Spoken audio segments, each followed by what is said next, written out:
Assalamualaikum warahmatullahi wabarakatuh. Bismillahirrahmanirrahim. Alhamdulillahi rabbil alamin. Wabihi nasta'in ala umurid dunya waddin. Wa ala alihi wa sahbihi ajma'in. Subhanaka la ilma lana illa ma'allamtana. Innaka antal alimul hakim. Rabbi sahli sadri wa yasir li amri. Wahlul uqdatan min lisani yabqahu qawli. Pertama dan yang paling utama, marilah kita panjatkan rasa puja syukur kita atas kehadiran Allah, di mana pada saat ini kita masih diberikan nikmat sehat, sempat sehingga bisa menyaksikan pengajian atau pembacaan kitab Al-Hadis Arba'in. Kedua kalinya, salawat beriringan salam marilah senantiasa kita panjatkan kepada junjungan Nabi besar kita. Beliau adalah Sayyidina wa Habibina wa Syafi'ina wa Maulana Muhammad sallallahu alaihi wasallam. Jamaah MTSA yang dirahmati Allah, izinkan Al-Fakir untuk kembali membacakan sebuah hadis dari kitab Arba'in Nawawi karangan Al-Imam Syarafuddin An-Nawawi. Al-Hadis Tsani, hadis yang kedua. An Umar aidan radhiyallahu ta'ala anhu qala bainama nahnu julusun inda Rasulillah sallallahu alaihi wasallam zata yaumin. Hadis yang kedua ini hadis yang mulia, yang sangat mulia, karena di sini diriwayatkan oleh dua sosok yang mulia. Yang pertama adalah malaikat Jibril sebagai aminus sama. Yang kedua, orang yang mulia di muka bumi, yaitu Nabi Muhammad sallallahu alaihi wasallam, aminul ar. Hadis yang kedua ini juga meliputi pokok-pokok daripada ajaran agama Islam, yaitu terdapat 3 poin penting, yaitu Islam, iman, dan ihsan. Hadis ini diriwayatkan oleh Umar. Sebagaimana hadis yang pertama, telah dijelaskan biografi beliau secara singkat, mungkin untuk kali ini tidak perlu untuk diperpanjang. Qala, Umar berkata, bainama nahnu julusun inda Rasulillah sallallahu alaihi wasallam. Tak kala kami sedang duduk di hadapan Rasulullah sallallahu alaihi wasallam, zata yaumin, pada suatu hari. Ittala alaina rajulun sadidu bayadus siyab sadidu sawadis sa'ar. Tiba-tiba muncul di hadapan kami seorang laki-laki. Laki-laki ini adalah malaikat Jibril, yang pada saat itu beliau menampakkan dirinya sebagai seorang laki-laki yang tidak dikenali. Pada biasanya malaikat Jibril itu datang dengan surah, dengan bentuk Dihya, salah satu seorang sahabat yang terkenal dengan kegantengannya, yang terkenal dengan keindahannya. Beliau adalah Dihya Al-Kalbi. Adapun penjumpaan Nabi Muhammad SAW dengan malaikat Jibril diriwayatkan sebanyak 24 alaf marrah, sebanyak 24.000 kali pertemuan. Malaikat Jibril datang dengan sadidu bayadus siyab, dengan memakai pakaian yang sangat putih.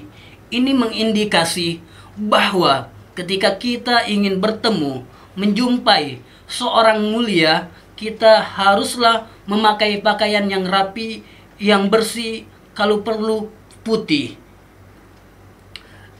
Malaikat Jibril berjumpa dengan Rasulullah SAW yang mulia. Di sini malaikat Jibril datang sebagai seorang yang belajar sekaligus orang yang mengajar. Ini juga mengindikasi bahwa orang yang menuntut ilmu itu harus memakai pakaian yang rapi, bersih, kalau perlu pakai minyak wangi dan lain sebagainya. Sadidus sawadis sa'ar. Di sini malaikat Jibril atau seorang laki-laki ini sangat hitam pekat rambutnya. La yura alaihi atharus safar. Tidak didapati pada laki-laki ini tanda-tanda perjalanan, tanda-tanda orang yang melakukan perjalanan yang jauh. Wala ya'rifuhu minna ahadun, dan sahabat tidak ada yang mengenalinya. Ini terjadi keanehan. Pertama, kalau orang yang melakukan perjalanan yang jauh, pasti ada tanda-tanda perjalanan. Di mana zaman dahulu belum ada transportasi yang seperti ini. Belum ada pesawat, belum ada mobil, belum ada transportasi yang modern. Pasti ada tanda-tanda perjalanan jika dia orang yang jauh.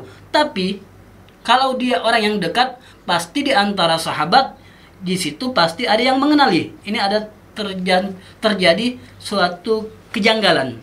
Hatta jalasa ila Nabi sallallahu alaihi wasallam, sehingga ia duduk di hadapan Nabi sallallahu alaihi wasallam.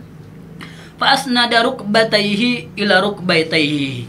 Kemudian seorang laki-laki ini menyandarkan dua lututnya ke lutut Rasulullah sallallahu alaihi wasallam. Wa wada'a kaffaihi ala fakhidhaihi. Kemudian meletakkan dua telapak tangannya ke pahanya Rasulullah sallallahu alaihi wasallam. Ini juga mengindikasi orang yang bertanya ingin mengetahui suatu perkara, tidak perlu untuk malu untuk menanyakan sesuatu kepada orang yang mau ditanya. Begitu juga orang yang ditanya tidak perlu merasa risih jika seandainya orang yang bertanya ini kurang daripada adabnya, ada kurang daripada hormatnya kepada orang yang ditanya. Wa qala ya Muhammad, laki-laki ini berkata, wahai Muhammad. Adapun pemanggilan di sini dengan kata Muhammad dikabarkan ini terjadi sebelum diharamkan memanggil Nabi dengan sebutan Muhammad. Ada riwayat yang kedua mengatakan ini diperbolehkan untuk malaikat, namun tidak diperbolehkan sesama manusia. Ya Muhammad, laki-laki ini bertanya, wahai Muhammad, akhbirni anil Islam, beri saya kabar, beri saya berita, apa itu Islam? Faqala Rasulullah sallallahu alaihi wasallam, Rasulullah sallallahu alaihi wasallam bersabda, al-Islamu an tashhada an la ilaha illallah wa anna Muhammadar Rasulullah. Islam itu hendaknya engkau bersaksi tiada ilah, tiada Tuhan yang patut untuk disembah kecuali Allah, dan bersaksi bahwasanya Muhammad adalah utusan Allah. Wa tuqimas shalah, kemudian engkau melaksanakan salat. Wa tu'tiyaz zakah, engkau mengeluarkan zakat. Wa tasuma Ramadan, engkau berpuasa di bulan Ramadan. Wa tahujjal baita in istata'ta ilaihi sabila, dan engkau melaksanakan haji jika engkau sanggup mampu untuk melakukan perjalanan tersebut. Kemudian laki-laki ini berkata, shadaqta, fa'ajibna lahu yas'aluhu wa yusaddiquhu. Laki-laki ini tadi bertanya. Ini mengindikasi bahwa seorang yang bertanya itu biasanya orang yang tidak tahu. Kemudian laki-laki ini membenarkan, shadaqta, mengindikasi bahwa dia mengetahui. Sahabat-sahabat di sini mulai merasa kebingungan yang kedua. Kemudian laki-laki ini kembali bertanya. Qala fa akhbirni anil iman. Beri saya kabar, beri saya berita tentang iman. Apa itu iman? Qala, kemudian Nabi sallallahu alaihi wasallam menjawab, antu'mina billah. Hendaknya engkau beriman, mempercayai bahwa Allah adalah Tuhan yang esa, yang tidak beranak, yang tidak diperberanakan. Dia adalah Allah yang maha suci dari segala sifat-sifat yang mustahil, sifat-sifat yang kurang. Kemudian setelah beriman kepada Allah wa malaikatihi, hendaknya juga kita mengimani bahwa Allah memiliki malaikat-malaikat. Banyak daripada jumlah malaikat, namun yang wajib kita ketahui ada 10 malaikat. Wa kutubihi, dan kemudian kita wajib untuk mengimani kitab-kitabnya Allah. Ada yang meriwayatkan kitab-kitab Allah itu berjumlah 114 kitab. Namun yang wajib kita imani ada 4 kitab. Sebagaimana Taurat itu untuk Nabi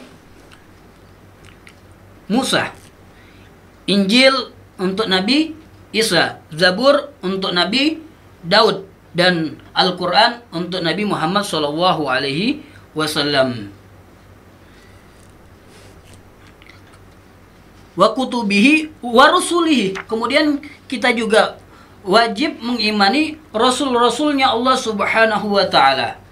Jumlah rasul itu dikatakan jumlah Ashabul Badar. Jumlahnya ada 313.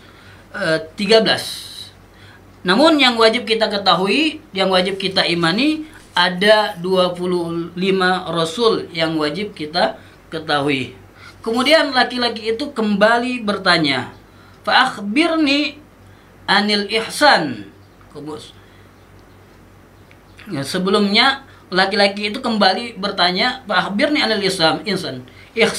Qala al ihsan an ta'budallaha ka'annaka tarahu, fa in lam takun tarahu fa innahu yaraka. Hendaknya engkau menyembah Allah seakan-akan engkau melihatnya. Kalau engkau tidak bisa untuk melihatnya, fa innahu yaraka, sesungguhnya Allah melihat kamu. Ihsan ini ada yang mendefinisikannya dengan al-ikhlas. Ada juga yang mendefinisikan ihsan ini al-itqanu fil amal, melakukan suatu amal dengan sempurna. Yang pertama, anta'budallaha ka'annaka tarahu.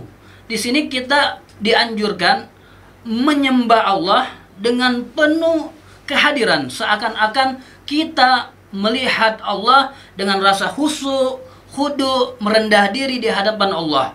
Jika tidak bisa untuk menghadirkan rasa tersebut, fa in lam takun tarahu, jika tidak bisa engkau merasakan, engkau melihat Allah, fa innahu yaraka, bahwa Allah melihat kamu. Zakarul ulama, ada 3 makom daripada ihsan tersebut. Yang pertama, orang yang melakukan ibadah yang hanya ingin menggugurkan kewajibannya. Ini tingkatan yang pertama. Dia melakukan ibadah hanya ingin menggugurkan kewajiban tersebut. Dia melakukan sholat dengan syarat-syaratnya, dengan rukun-rukunnya, hanya sekedar untuk menjatuhkan, untuk menggugurkan suatu kewajiban. Ini tingkatan yang pertama. Kemudian untuk tingkatan yang kedua, tingkatan yang pertama ditambah lagi dengan suatu rasa bahwa dia di situ merasa ka'annahu yarullah, seakan-akan ia melihat Allah. Ini makom yang kedua, dia beribadah sebagaimana yang pertama, dan yang kedua ditambahi seakan-akan ia melihat Allah. Ini dinamakan maqamul musyahadah. Ada yang lagi yang ketiga, tingkatan yang pertama, yang kedua ditambah dengan tingkatan yang ketiga. Yang tingkatan ketiga ini dia beribadah dengan untuk menjatuhkan rukun-rukun atau kewajiban. Yang kedua seakan-akan ia melihat Allah. Yang ketiga seakan-akan ia dilihat oleh Allah Subhanahu wa ta'ala. Ada suatu kisah. Ada seorang guru mempunyai banyak murid. Kemudian di antara muridnya tersebut cemburu terhadap apa yang dilakukan oleh guru tersebut terhadap seorang murid. Kemudian guru tersebut menguji murid-muridnya dengan mengasih seekor burung. Dan kemudian guru tersebut memerintahkan supaya burung tersebut untuk disembelih di tempat yang tidak bisa, yang tidak ada seorang pun yang melihatnya. Kemudian semua murid pergi melakukan apa yang diperintahkan oleh guru tersebut. Kemudian kembalilah semua murid dengan membawa burung sembelihannya. Hanya tersisa satu murid yang masih membawa burung itu utuh, tidak disembelihnya. Kemudian guru bertanya, "Mengapa engkau tidak melakukan apa yang saya perintahkan?" "Wahai guru," katanya, "engkau memerintahkan kami untuk menyembelih burung tersebut di tempat yang tidak dilihat oleh orang. saya tidak menemui suatu tempat yang terlepas dari pantauan, dari pengetahuan Allah Subhanahu wa taala. Kemudian guru itu menjelaskan, inilah sebab saya lebih mengunggulkan murid ini di antara kalian. Kemudian yang selanjutnya, ar-rajul, laki-laki tersebut bertanya, fa akhbirni anis sa'ah, beri saya berita, beri saya kabar tentang hari kiamat. Maksudnya kabar, berita tentang terjadinya, kapan terjadinya hari kiamat. Qala Rasulullah sallallahu alaihi wasallam, mal mas'ulun anha bi'a'lami minas sa'il. Tidaklah orang yang ditanya lebih mengetahui daripada orang yang bertanya. Tidaklah orang yang ditanya lebih mengetahui daripada orang yang bertanya. Kemudian laki-laki ini melanjutnya, fa akhbirni an amaratiha. Kalau tidak itu, kabarkan tanda-tanda akan terjadinya hari kiamat tersebut. Qala, Nabi bersabda, antalidal ama rabbataha. Suatu hari akan terjadinya kiamat, di situ banyak ibu-ibu melahirkan tuannya. Ibu-ibu melahirkan tuannya. Di sini ada beberapa pendapat. Ada yang berpendapat ini adalah bentuk kinayah. Kinayah di sini, seorang ibu melahirkan tuannya adalah pada zaman dahulu banyak diambil budak-budak. Budak ini adalah budak hamba sahaya, bukan budak dalam kata bahasa Palembang. Di sana terjadilah di antara tuan dan budak ini suatu hubungan, kemudian melahirkan seorang anak. Anak ini menduduki posisi ayahnya, yaitu tuan, dan ibunya sebagai amah, yaitu seorang budak. Ada juga yang memberi indikasi bahwa ini kiasan, bahwa banyak akan terjadi di akhir zaman, seorang anak itu melakukan orang tuanya seperti sebagaimana budak, sebagaimana pembantu. Ini adalah indikasi bahwa akan terjadi kiamat nanti. Banyak anak-anak yang durhaka kepada orang tuanya. Ia melakukan orang tuanya seakan-akan budak, seakan-akan pembantu. Kemudian tanda yang berikutnya, wa antara hufatal urata al-alata ri'asai yatatawwaluna fil bunyan. Kemudian tanda berikutnya, engkau akan melihat orang yang tidak mempunyai sendal, nyeker, al-uratah, dan juga tidak memakai baju. Maksudnya memakai baju di sini bukan baju secara resmi, namun baju-baju kemuliaan, baju-baju orang yang besar, orang-orang yang kaya, baju-baju branded kalau zaman sekarang. Kemudian al-alatah, orang-orang yang miskin, fakir, orang-orang yang hidup sangat membutuhkan belas kasihan orang lain. Ri'asai yatatawwaluna fil bunyan. Kemudian orang yang mengembala kambing, mereka berlomba-lomba untuk meninggikan suatu bangunan. Indikasi akan terjadinya kiamat, banyak orang-orang yang miskin, orang-orang yang tidak mampu, mereka berlomba-lomba membangun suatu bangunan, kemudian mereka membanggakan bangunan itu, menyombongkan bangunan itu kepada yang satu sama lain. Ada satu yang mengatakan kepada yang lain, bangunan saya lebih tinggi daripada bangunan kamu. Bangunan saya lebih indah, lebih elok daripada bangunan kamu. Ini adalah salah satu tanda akan terjadinya hari kiamat. Ada yang memberi penafsiran bahwa orang-orang miskin ini adalah orang-orang yang pengembala kambing, ini adalah yang dimaksudkan orang-orang Timur Tengah seperti negara Dubai, Kuwait, Bahrain dan lain sebagainya.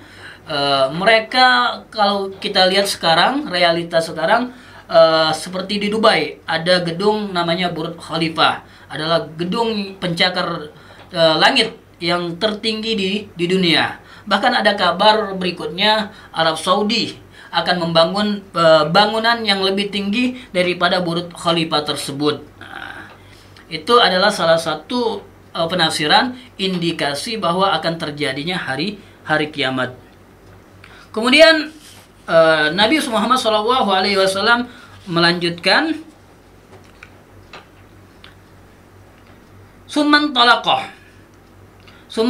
palabistum malian thumma qala ya Umar atadrina manis sa'il. Kemudian laki-laki itu pergi, berlalu berapa masa, kemudian Rasulullah SAW bertanya, ya Umar, wahai Umar, apakah engkau mengetahui siapa yang bertanya? Nah, tadi Umar penasaran, aneh. Indikasi yang pertama, dia ini wong jauh, tapi tidak ada tanda-tanda pepergian. Wong yang dekat, tapi tidak kate yang mengenalinya. Kemudian dia bertanya, dia yang jawab dewek. Nah, kemudian hilanglah keraguan Umar ketika Nabi Muhammad SAW menjawab, fa innahu Jibril. Itu yang datang itu adalah malaikat Jibril. Atakum yu'allimukum dinakum. Dia datang untuk mengajarkan kalian tentang agama kalian. Rawahu Bukhari wa Muslim. Rawahu Muslim. Hadis ini diriwayatkan oleh Imam Muslim. Banyak yang bisa kita ambil pelajaran daripada hadis yang mulia ini. Salah satu di antaranya adalah bagaimana tata cara kita ketika ingin belajar, ingin mengajar, ingin menghadap orang yang mempunyai kedudukan, yang mempunyai ilmu. Hendaknya kita memakai pakaian yang bagus, yang bersih, yang putih. Yang kedua, ketika kita tidak mengetahui suatu permasalahan, jangan kita malu-malu untuk bertanya. Dan juga ketika orang yang ditanya, ketika dia mempunyai ilmu, hendaknya ia memberi pengetahuan terhadap orang yang bertanya. Kemudian dilanjutkan dengan al-Islam, apa itu Islam, apa itu iman. Kemudian terakhir dikabarkan bahwa tanda-tanda akan terjadinya hari kiamat. Di antaranya banyak orang yang durhaka kepada orang tua, dan banyak orang yang saling berlomba-lomba meninggikan suatu bangunan dengan rasa kesombongan, kebanggaan satu sama lain. Hakadza minni wal afu jami'an. Apabila terdapat kesalahan dari Al-Fakir memohon maaf. Wabillahi taufiq wal hidayah. Wassalamualaikum warahmatullahi wabarakatuh.